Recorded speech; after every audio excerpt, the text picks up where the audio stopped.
I held my breath, trying to make my body as still as a stone. If I twitched, if my eyelids so much as fluttered, the trap would be ruined. Every single instinct I had was screaming at me to just open my eyes, to confront her, to demand answers. But I had to see this through. For weeks, I'd felt a distance growing between us, a cold void where the warmth of 1,000 suns used to be. I was sure it was an affair. Honestly, I'd steel myself for that kind of ugly, common betrayal. I was prepared for the heartbreak of finding out about another man. But what I was about to see was a secret so much more shattering than that. A truth that wouldn't just end our marriage, but would blow up the very foundation of the life I thought we had and the man I thought I was. Before we get into what happened next, do me a favor and subscribe to the channel and hit the like button. You're not going to want to miss the end of this. To really get the chasm that opened up under me that night, you have to understand the paradise we were living in. My life with Elena wasn't just good. It was the kind of life you see in movies. We met 10 years ago in a coffee shop. A total cliche, I know, but it felt less like chance and more like fate. I was fumbling a stack of papers. She was laughing with a friend. And when our eyes met, the world just stopped. She had one of those smiles that could stop an army and a laugh that sounded like coming home. Our courtship was a blur of late-night talks, spontaneous road trips, and just effortlessly discovering that we wanted all the same things. We got married a year later on a windswept cliff overlooking the ocean, and we vowed to be each other's anchor in any storm. And for 9 years, we were. Our marriage was my safe harbor. Elena was my partner in every sense of the word. She celebrated my wins harder than I did and held me together through my failures with a quiet strength that never broke. We built a home filled with laughter, the smell of her baking, and that comfortable silence you only get with perfect trust. She knew my deepest fears, and I thought I knew all of hers. Our friends called us the gold standard, the couple that proved true love was real. And I believed it. I really, truly did. I would have bet my life on our bond. I guess in a way I did. The first crack in that perfect life was so small you could barely see it. It wasn't some big, dramatic fight. It was a subtle shift in the air, a change in the weather in our home. It started about 3 months ago. Elena, who had always been an open book, started closing herself off. Her phone, which she used to just leave lying around, was now always in her pocket or face down on the nightstand. When she'd get a text, she'd turn her body away from me, a tiny, subconscious movement that just screamed secret. At first, I brushed it off. Everyone deserves privacy, right? I wasn't a jealous guy. I thought our trust was stronger than that. But then the phone call started. Always late at night, long after we'd gone to bed. She'd slip out of the room, her footsteps silent on the hardwood, and I'd hear the muffled sound of her voice from the living room. The one time I asked who it was, she hesitated for just a split second too long before smiling and saying it was her sister who was having trouble sleeping. I took the answer, but that hesitation stuck with me. Her sister's in a different time zone. The calls weren't that late for her. So why did it feel like a lie? The distance kept growing. The easy intimacy we'd always had felt forced. Our nightly chats, which used to be the best part of my day, became awkward and shallow. She'd ask about my day with this distracted look, her eyes looking right through me. She looked tired all the time, with dark circles under her eyes that makeup couldn't hide. She was there physically, but her spirit, the vibrant, essential part of the woman I loved, was somewhere else. I tried talking to her, tried to break down whatever invisible wall was going up between us. Are you okay? Is something wrong at work? Did I do something? Each time, she'd force a smile, kiss my cheek, and tell me she was just tired, that work was stressful, that everything was fine. But it wasn't fine. Everything was breaking. My mind, even though I didn't want it to, went to the most obvious and painful place. She was seeing someone else.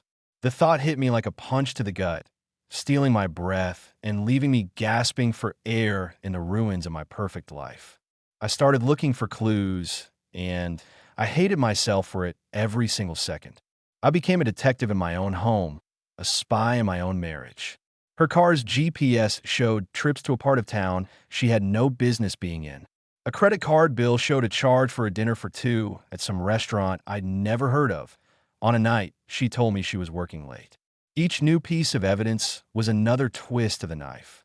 I felt myself turning into someone I didn't even recognize. I was paranoid and anxious, and my thoughts were just a constant loop of her with someone else. I couldn't sleep. I'd just lie awake for hours, listening to her breathe, wondering if she was dreaming of him. I'd watch her get ready for work, noticing the extra bit of effort she was putting in and wondering who it was for. The love I felt was being poisoned by suspicion, curdling into this bitter mix of resentment and pain. The breaking point came on a Tuesday. She told me she was going out with her girlfriends for a much-needed girls' night. I told her to have a good time, and the words felt like ash in my mouth. An hour later, I called one of those friends, making up some dumb excuse about needing to ask Elena a question.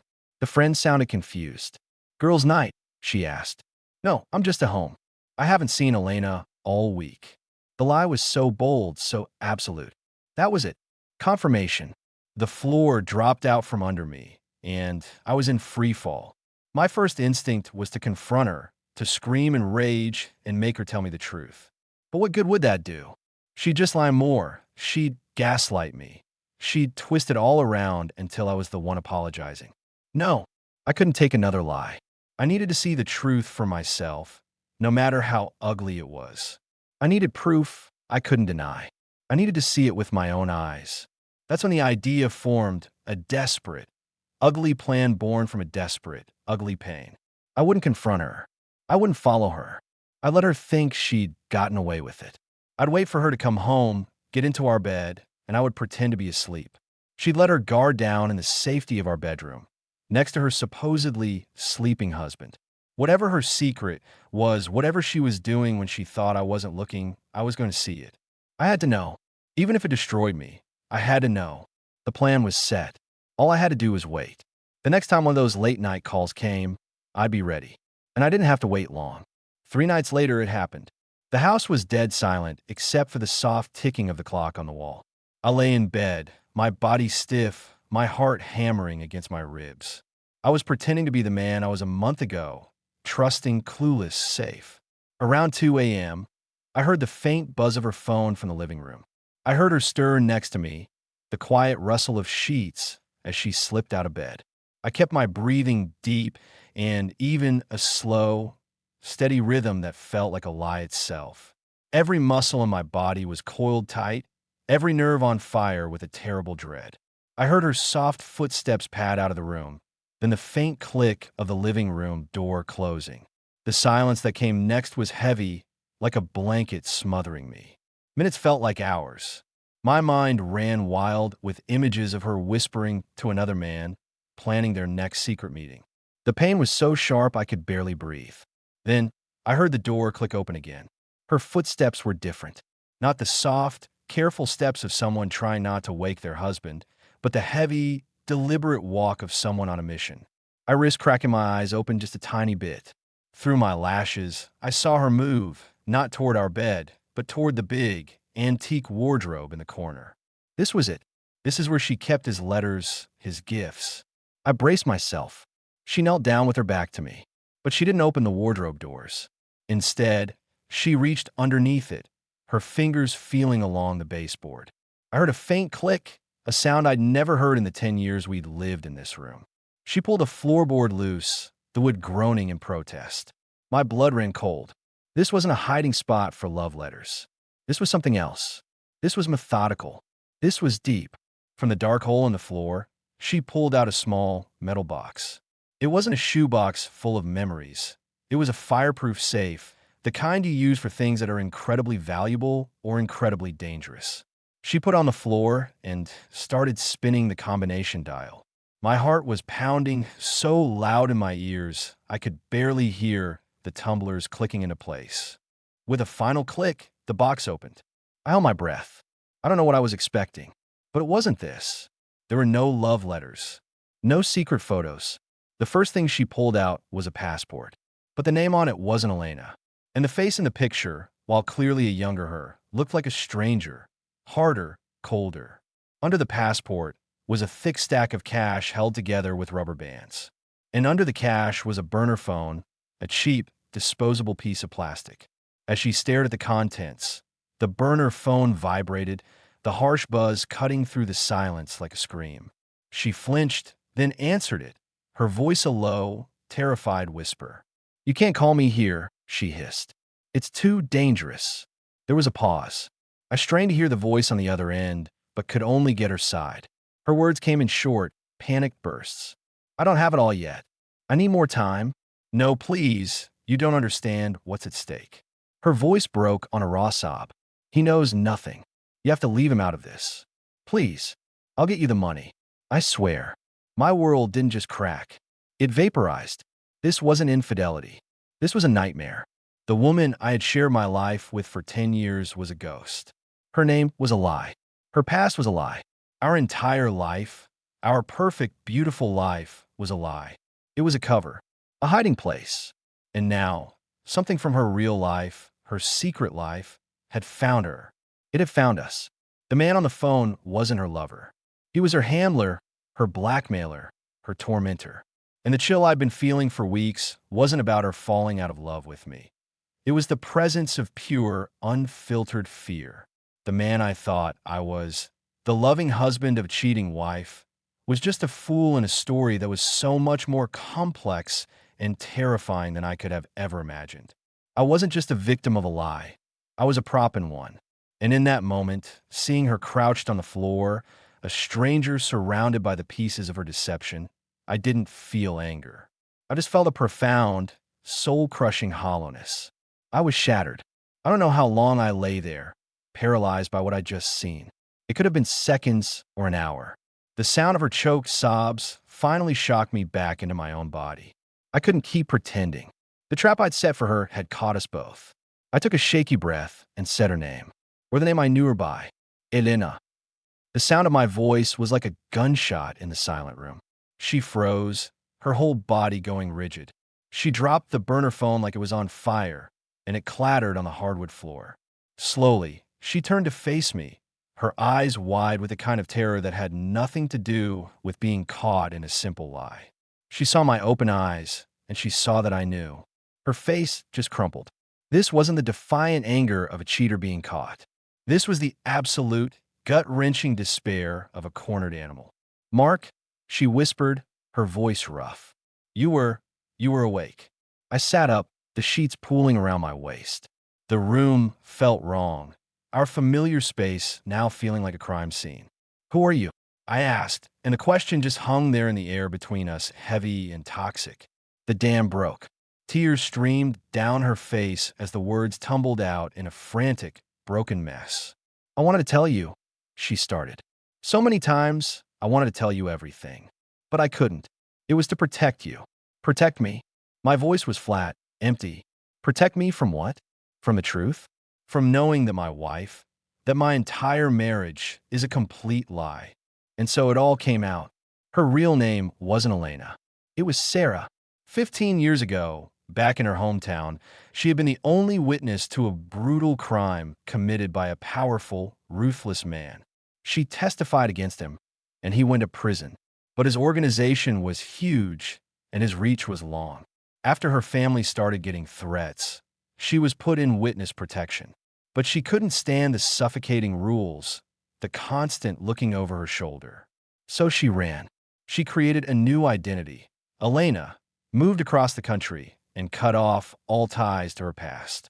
She built a new life from scratch, a life she was never supposed to have, a life with me. The man she put in prison had recently been released, and he hadn't forgotten her. By some horrible twist of fate, one of his old associates spotted her, recognized her, and started blackmailing her. The late-night calls, the secret trips, the money, it was all to pay him off, to keep him from exposing her past, and, worse, from coming after both of us. The new life she had built to keep herself safe was now the very thing putting me in danger. She told me everything, her voice cracking under the weight of a decade of secrets. She showed me the passport with her real name, told me about the family she could never talk to, the past she had tried so hard to bury. I just listened, my mind reeling, trying to make sense of it all. The The woman I loved was both a complete stranger and a victim. The betrayal was real, a lie so huge it was staggering. But the reason for it was nothing like what I'd imagined. She hadn't been unfaithful to me.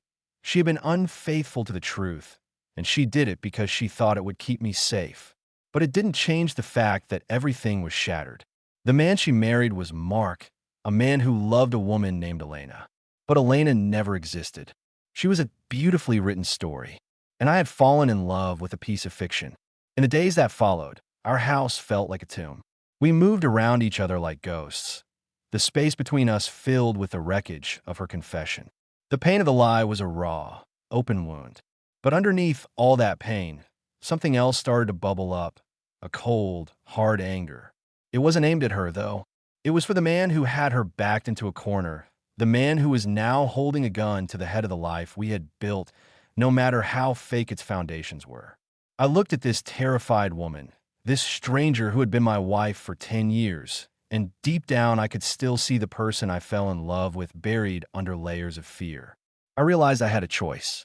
I could walk away, shatter what was left of her world, and try to save myself. Or I could fight. The old Mark, the husband of the perfect Elena, would have collapsed. But the man who had been shattered and was now being rebuilt in this new, terrifying reality found a different kind of strength. "We're not giving him another dime," I said one evening. My voice was firm, and she looked up, startled. "He's not going to stop, Sarah. Blackmail never stops. It only gets worse. We're going to end this." For the first time in months, I saw a flicker of that old fire in her eyes, a spark of the fighter she must have been 15 years ago. We spent the next week planning. I'm a software engineer. I deal in logic and systems. My paranoia had turned me into a detective in my own life. Now, I was going to use that focus for something real. We used the burner phone against him. I set up a system to trace the next call and pinpoint the blackmailer's location. Sarah, or Elena, she was both to me now, played her part perfectly. She called him, her voice trembling with fake fear, and agreed to one last, huge payment. She set up a drop-off at a public park that had some secluded spots. The day of the drop, my heart was in my throat. Sarah went to the location with a bag full of shredded paper. I was a few hundred yards away, hidden, with a laptop ready to trace the call I knew would come to confirm the drop. I had also contacted the police anonymously, giving them just enough information about the original crime and the extortion to get them interested. They were nearby, in plain clothes, ready to move. The blackmailer called. He was cocky, gloating. As he talked, I got a lock on his signal. I forwarded the location to the anonymous police tip line. I watched as two undercover cops closed in on a man sitting on a bench, talking on his phone, his eyes greedily locked on Sarah. It was over in seconds. The fallout was massive.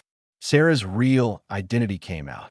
Our lives were turned upside down by police interviews and news reports. The past she had run from had finally caught up. But this time, she wasn't alone. We faced it together. Conclusion: our life will never be the gold standard again. That perfect paradise we lived in was an illusion, and we can never go back to it. The trust one had, that pure, absolute certainty, is gone forever. It was shattered on our bedroom floor along with a burner phone and a fake passport. What we're building in its place is something different. It's messier, more complicated, and it's being forged not in happy ignorance, but in a shared, brutal truth. I don't know if I can ever look at her and not see the ghost of the stranger she was. I don't know if the love we had can survive a lie that big. All I know is that when our world fell apart, we chose to face the ruins together. We chose to fight a common enemy. And in that fight, we found new, fragile ground to stand on. The secret she was hiding wasn't about a lack of love. It was about a life lived in fear. But it makes me wonder, is a lie told to protect someone still a betrayal? So now I have to ask you, what would you have done if you were me? Could you forgive a lie of that magnitude? Let me know what you think in the comments below. And if this story had you on the edge of your seat, make sure to subscribe and hit that bell so you don't miss what's coming next.